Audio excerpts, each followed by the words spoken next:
20.000 léguas submarinas, obra de Júlio Verne, parte 7. Nosso assombro não tinha limites. Nossas interjeições não se esgotavam. Ned Land nomeava os peixes. Já Conselho classificava-os, e eu, por minha vez, me extasiava diante da graciosidade de seus meneios e da beleza de suas formas. Jamais me fora dado flagrar aqueles animais vivos e livres em seu elemento natural. Não citarei todas as variedades que passaram assim diante de nossos olhos, deslumbrados, a imensa coleção dos mares do Japão e da China, mais numerosos que as aves no ar e, de certo, atraídos pela irradiação elétrica, todos aqueles peixes vinham nos visitar. De repente, as escotilhas metálicas se fecharam e o dia raiou no salão, pondo fim à encantadora visão. Ainda assim, continuei a sonhar, até o momento em que meus olhares detiveram-se nos instrumentos pendurados nas paredes. A bússola continuava a apontar para o nordeste. O manômetro indicava uma pressão de 5 atmosferas, o que correspondia a uma profundidade de 50 metros. E a barquilha elétrica registrava um avanço de 15 milhas por hora. Eu espero o Capitão Nemo, mas ele não apareceu. O relógio marca 5 horas. Ned Land e Conselho retornaram à sua cabine, e eu ao meu quarto, onde encontrei o jantar servido. Constava de sopa de tartaruga, feita com os mais delicados temperos, as mais delicadas tartarugas, diga de passagem, de pente, um salmonete de carne branca, rija e folheada, cujo fígado, preparado à parte, resultou num manjar delicioso, e filés de carne de peixe anjo real, mais saborosa, a meu ver, que a do salmão. Passei a noite a ler, escrever, pensar. Logo vencido pelo sono, deitei em meu colchão de zosteira e dormi profundamente enquanto o Nautilus deslizava através da rápida corrente do mar. Quando eu acordei no dia seguinte, 9 de novembro, havia dormido um longo sono de 12 horas. Como de costume, Conselho apresentou-se para saber como o patrão passara a noite e oferecer-lhe seus serviços. Deixara seu amigo canadense dormindo como um homem que jamais tivesse feito outra coisa em sua vida. Permiti que o bom rapaz tagarelasse à vontade, mas não falei muito. Preocupava-me a ausência do Capitão Nemo durante nossa sessão da véspera, e eu esperava revê-lo aquele dia. Vesti novamente meus trajes de bicho, matéria-prima que voltou a suscitar reflexões de Conselho. Informei-lhe que aquela roupa era confeccionada com filamentos lustrosos e sedosos com que se prendem aos rochedos do Jean Bonux, espécie de conchas muito abundantes nas praias do Mediterrâneo.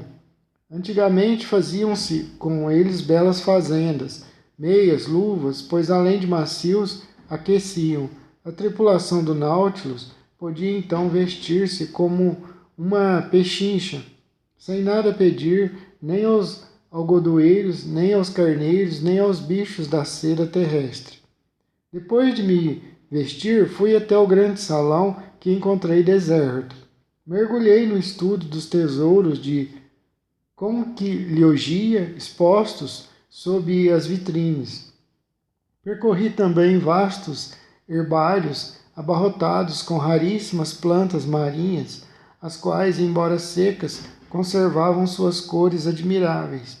Em meio àquelas valiosas hidrófitas, notei cladóstefos verticilados, padinas pavônicas, uvas com folhas de parreira, calitâneos, graníferos delicados, cerâmios com matizes escarlates, semelhantes a chapéus de cogumelos, bem achatados e por muito tempo classificados entre os zoófitos, além de uma bela amostra de sargassos. O dia transcorreu sem que eu tivesse a honra da visita do Capitão Nemo. As escotilhas do salão permaneceram fechadas. Talvez não quisessem nos saturar com aquelas maravilhas.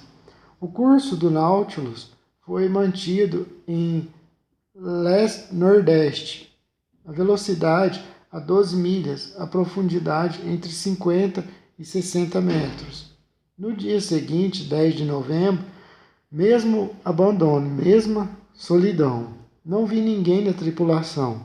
Ned e Conselho passaram a maior parte do dia comigo, igualmente intrigados com a inexplicável ausência de todos. Aquele homem singular, o Capitão Nemo, estaria onde? Estaria doente? Pretenderia alterar seus planos a nosso respeito? Por outro lado, lembrava Conselho, gozávamos de inteira liberdade e éramos educada e generosamente alimentados. Nosso anfitrião respeitava os termos de seu trabalho. Não podíamos nos queixar sem falar que a própria singularidade de nosso destino reservava-nos tão belas compensações que ainda não tínhamos o direito de renegá-lo. Naquele dia iniciei o diário de minhas aventuras, o que me permitiu narrá-las com escrupulosa precisão e detalhe curioso. Escrevi-o num papel fabricado com zosteira do mar. Na madrugada do dia 11 de novembro, o ar fresco injetado no Nautilus indicou-me que havíamos emergido a fim de renovar as provisões de oxigênio. Dirigi-me à escada central e subi até a plataforma. Eram 6 horas. Encontrei o tempo nublado e o mar escuro, mas calmo, quase liso. O Capitão Nemo, como eu desejava, aparecia. Não vi senão o timoneiro, aprisionado em sua casinhola de vidro,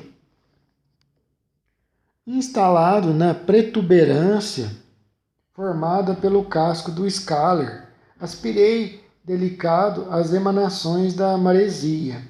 Pouco a pouco, a neblina se desfez sobre a ação dos raios solares. O astro radioso despontava do horizonte oriental. Sob seu olhar, o mar inflamou-se como um rastilho de pólvora. As nuvens espalhadas nas alturas ganharam tonalidades vivas, repletas de sutilezas, e várias línguas de gato anunciaram vento para todo dia. Mas qual era o poder do vento diante do Nautilus?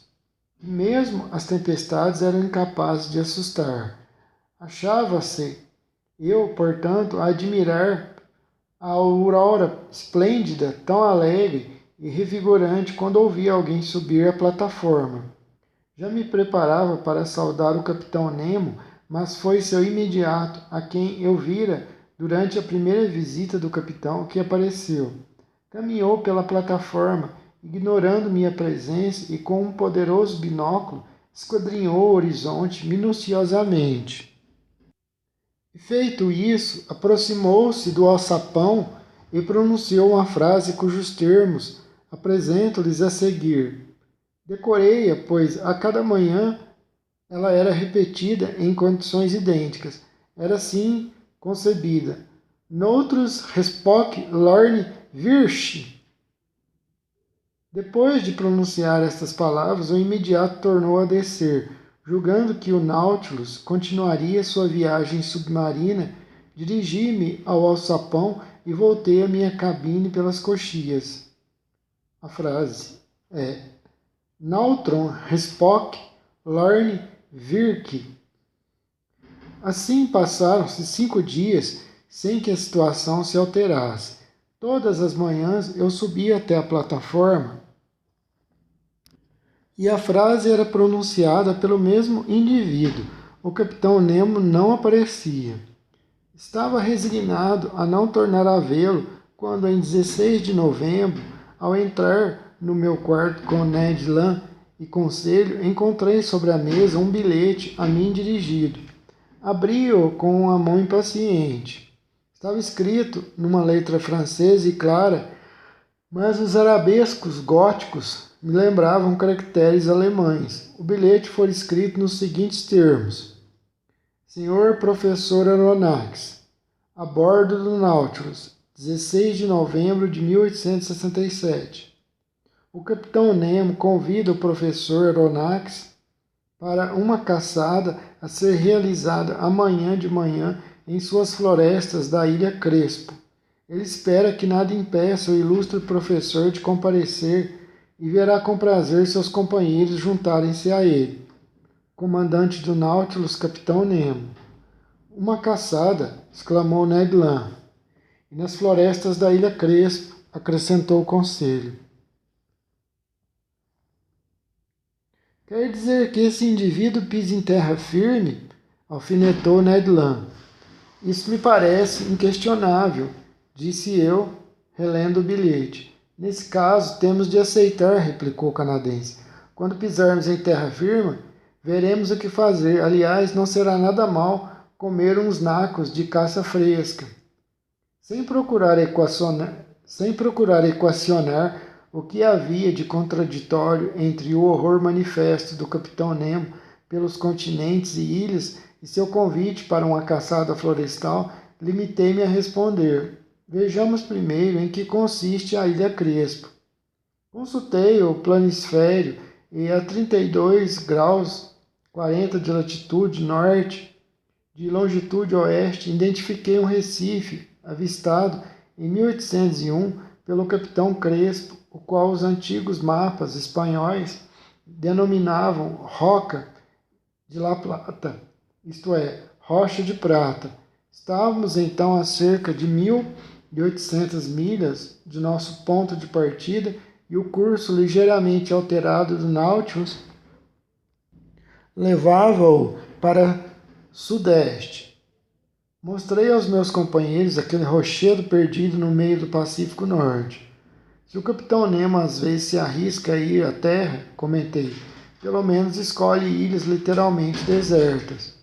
Ned Land balançou a cabeça sem responder e em seguida Conselho e eles saíram. Após o jantar servido por um comissário mudo e impassível, adormeci, não sem certa preocupação.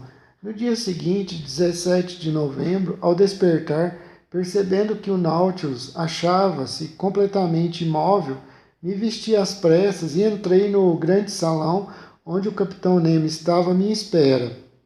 Levantou-se, cumprimentou-me e convidou-me para acompanhá-lo.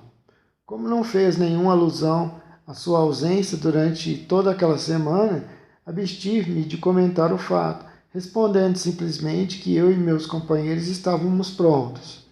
Contudo, capitão, acrescentei, eu me permitiria fazer-lhe uma pergunta. Faça, professor Aronnax, e se puder respondê-la, responderei.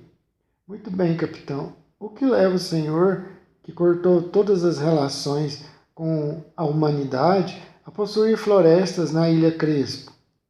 Professor, respondeu o capitão, as florestas que possuo não requerem o sol, nem seu calor, nem sua luz.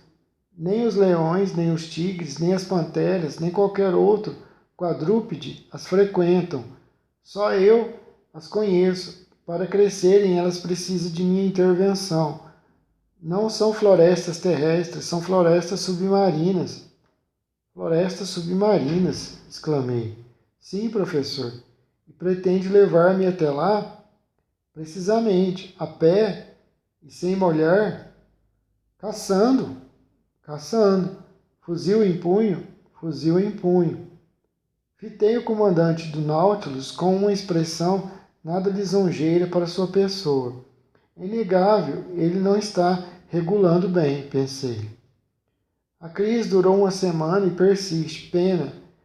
Preferiria o excêntrico ao louco. Este pensamento estava escrito em meu semblante, mas o capitão Nemo limitou-se a fazer um sinal para que eu seguisse, o que fiz como um homem resignado. Chegamos ao refeitório, onde o almoço estava servido. Professor Aronnax, voltou o capitão, peço-lhe que não faça cerimônia. Conversaremos durante a refeição. A propósito, se lhe ofereci um passeio na floresta, não afirmei que havia um restaurante lá. Almoce então sabendo que provavelmente só jantará bem tarde hoje. Eu não me fiz de rogado. Os pratos compunham-se de diversos peixes, rodelas de holotúrias, excelentes zoófitos, guarnecidos por apetitosas algas, como a Porphyria lacinata e Laucentia pinafítida. A bebida consistia numa água cristalina, a qual acrescentei algumas gotas de um licor fermentado extraído segundo o método de Kanchak, da alga conhecida como Rodmania espalmada. O capitão Nemo, depois de uns instantes de silêncio, continuou: Professor, quando convidei para caçar em minhas florestas de Crespo, o senhor julgou-me contraditório. Quando lhe disse tratar-se de florestas submarinas, julgou-me louco. Aposto. Professor, nunca devemos julgar os homens levianamente. Mas, capitão, creia-me. Escute-me e veja se pode me acusar de loucura ou de contradição. Estou escutando. Professor, o senhor sabe tão bem quanto eu que o homem pode viver sob a água com a condição de carregar consigo uma provisão de ar respirável. Nas obras submarinas, o operário protegido por um traje impermeável e com a cabeça aprisionada numa cápsula de metal recebe o ar do exterior por meio de válvulas compressoras e reguladores de vazão. É o mecanismo dos escafandros, eu disse. Com efeito, porém, em tais condições o homem perde a liberdade. Está conectado à válvula que lhe envia o ar por um tubo de borracha, verdadeira corrente que prende o homem à terra. Se nos víssemos dependentes do Nautilus, dessa forma não iríamos longe. E como permanecer livre? Perguntei. Adotando o aparelho Hall-Quairol de Nairose, imaginado por dois compatriotas seus, mas que aperfeiçoei para uso pessoal e que lhe permitirá arriscar-se nestas novas condições fisiológicas, sem que seus órgãos se vejam afetados. Compõe-se de um reservatório de metal bem grosso, no qual armazena o ar a uma pressão de 50 atmosferas. Esse reservatório prende-se às costas por meio de suspensórios, como uma mochila de soldado. Sua parte superior forma uma caixa da qual o ar, mantido por um mecanismo de Foley, só escapa em sua pressão normal. No dispositivo Hall-Quairol, tal como é geralmente empregado, dois tubos de borracha, partindo dessa caixa, desembocam numa espécie de pavilhão que aprisiona o nariz e a boca do mergulhador. Um serve para a introdução do ar inspirado, o outro para a saída do ar expirado, e é a língua que veda um ou outro, conforme a necessidade da respiração. Todavia, como enfrento pressões consideráveis no fundo dos mares, fui obrigado a adotar uma esfera de cobre para a cabeça, como nos escafandros, e é nessa esfera que saem os dois tubos inspiradores e expiradores. Perfeitamente, capitão Nemo, mas o ar que o senhor armazena deve esgotar-se muito rápido, e uma vez que ele não contém mais de 15% de oxigênio, acaba por se tornar irrespirável. Sem dúvida, mas como lhe disse, professor Aronnax, as válvulas do Nautilus permitem-me armazená-lo a uma pressão considerável, e nessas condições o reservatório do aparelho está apto a fornecer ar respirável por 9 ou 10 horas. Não tenho mais nenhuma objeção a fazer, respondi. Minha única pergunta, capitão, é: como consegue iluminar sua rota no fundo do oceano? Com o dispositivo Ruhmkorff, professor. Enquanto o primeiro é usado nas costas, o segundo é preso ao cinto. Compõe-se de uma pilha de Bunsen que aciono não com bicromato de potássio, mas com sódio. Uma bobina de indução recolhe a eletricidade produzida e a dirige para uma lanterna dotada de uma engrenagem especial isto é, uma serpentina de vidro contendo apenas um resíduo de gás carbônico.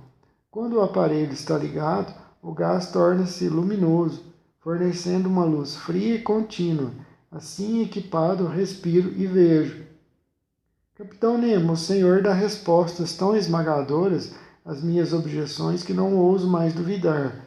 Ainda assim, embora naturalmente obrigado a aceitar os dispositivos Rouquayrol e Ruhmkorff, ainda alimento certas reservas quanto ao fuzil com que pretende nos armar. Observe que não se trata de um fuzil a pólvora, respondeu o capitão. Seria por acaso um fuzil a ar? Naturalmente, professor. Como quer que eu fabrique pólvora a bordo, sem salitre, enxofre ou carvão? Além disso, acrescentei, para atirar sob a água num meio 850 vezes mais denso que o ar, seria preciso vencer uma resistência considerável.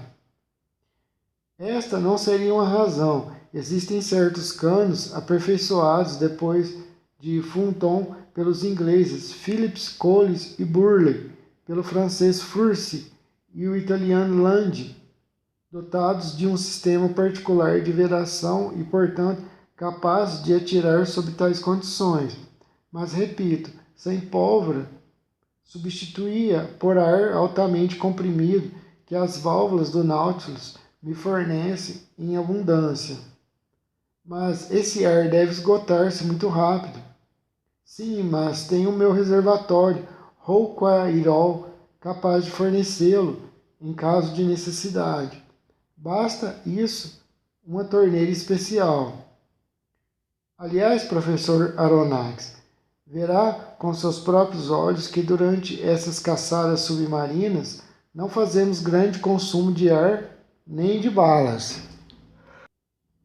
Parece-me, porém, que nessa semi-escuridão, em meio a esse líquido excessivamente denso com relação à atmosfera, o alcance do disparo não deve ser grande, e esse dificilmente mortífero. Professor, com esse fuzil, ao contrário, todo disparo é mortífero e, quando o animal é atingido, por mais levemente que seja, cai fulminado. Por quê, capitão? Porque não são balas comuns que esse fuzil dispara, mas pequenas cápsulas de vidro inventadas pelo químico austríaco Linienbruck, das quais possuo um estoque considerável. Essas cápsulas, revestidas por uma grade de aço, tornam-se mais pesadas com uma pitada de chumbo, são autênticas garrafas de Leyde em miniatura, dentro das quais a eletricidade é submetida a uma pressão elevadíssima, implodem ao mesmo toque e o animal, por mais robusto que seja, cai morto. Acrescento que essas cápsulas são de pequeno calibre e que a carga de um fuzil comum poderia conter até 10. Não discuto mais, respondi saindo da mesa. E só me resta pegar meu fuzil. Aliás, aonde o senhor for, irei. O capitão Nemo conduziu-me até a polpa do Nautilus e, ao passar em frente à cabine de Ned Land e Conselho, chamei meus dois companheiros, que nos seguiram imediatamente. Chegamos a um compartimento localizado no costado, perto da casa de máquinas, onde devíamos vestir nossos trajes de passeio. A rigor, aquele compartimento era o arsenal e vestiário do Nautilus. Uma dúzia de aparelhos e escafandros pendurados na parede aguardavam os exploradores. Bastou ver aquela parafernália para Ned Land dar para trás.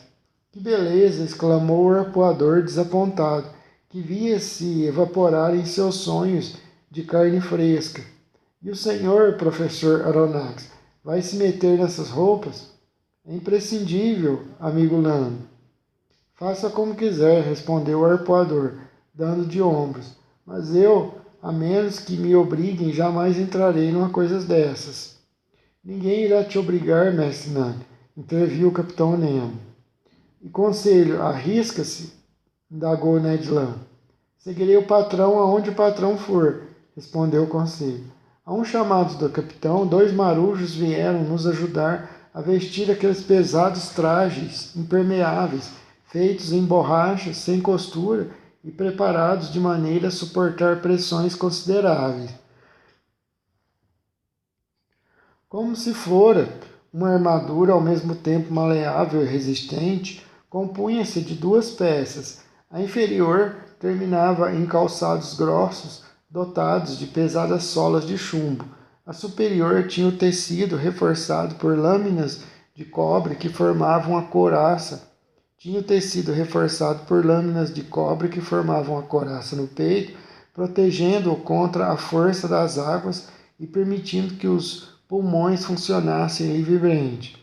Suas mangas terminavam em forma de luvas flexíveis que não atrapalhavam os movimentos da mão. Como vemos, esses escafandros aperfeiçoados estavam longe dos trajes rudimentares, como as couraças de cortiça, as sobrevestes, as roupas submarinas, os cofres, etc., inventados e apregoados no século X. Como vemos, esses escafandros aperfeiçoados, recapitulando, estavam longe dos trajes rudimentares, como as couraças de cortiça, as sobrevestes, as roupas submarinas, os cofres, etc., inventados e apregoados no século XVIII. O capitão Nemo, um de seus companheiros, espécie de Hércules, que devia ter uma força prodigiosa, Conselho e eu logo nos vimos dentro dos escafandros, embora não nos restasse alternativa senão enfiar nossa cabeça na calota metálica. Antes de proceder a essa operação, pedi autorização ao capitão Nemo para examinar os fuzis a nós destinados.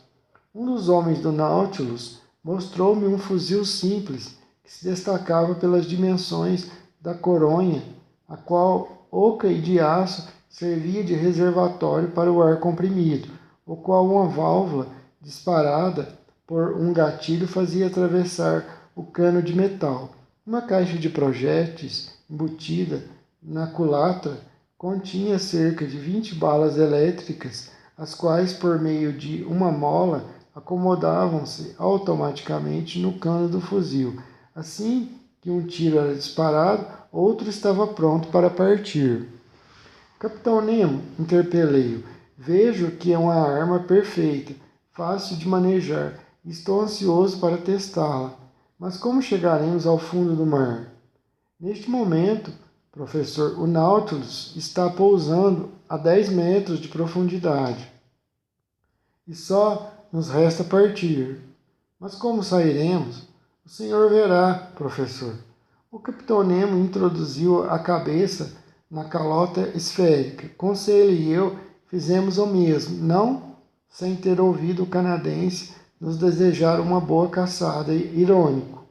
A parte superior de nosso traje terminava num aro de cobre no qual o capacete metálico era aparafusado.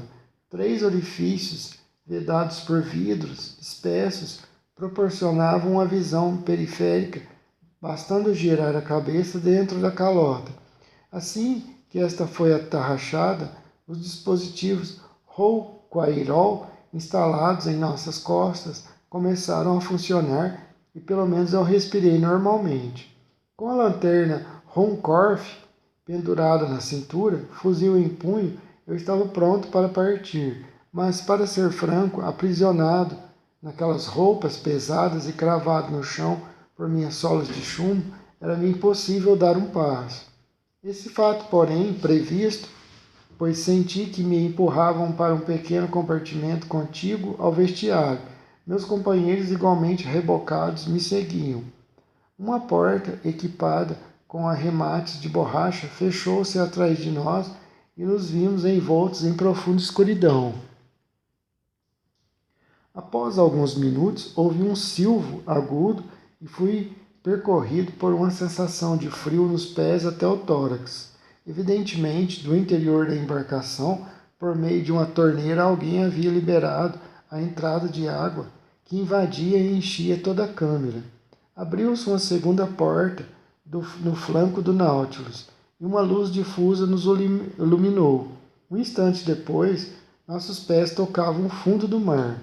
E agora, como retraçar as impressões que me deixou aquele passeio sobre as águas?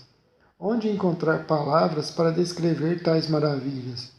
Quando o próprio pincel não dá conta das sutilezas do elemento líquido, como apenas seria capaz de reproduzi-las? O capitão Nemo encabeçava a marcha. Seu companheiro nos seguia mais atrás. Conselho e eu permanecíamos próximos um do outro, como se um diálogo fosse possível através de nossas carapaças metálicas.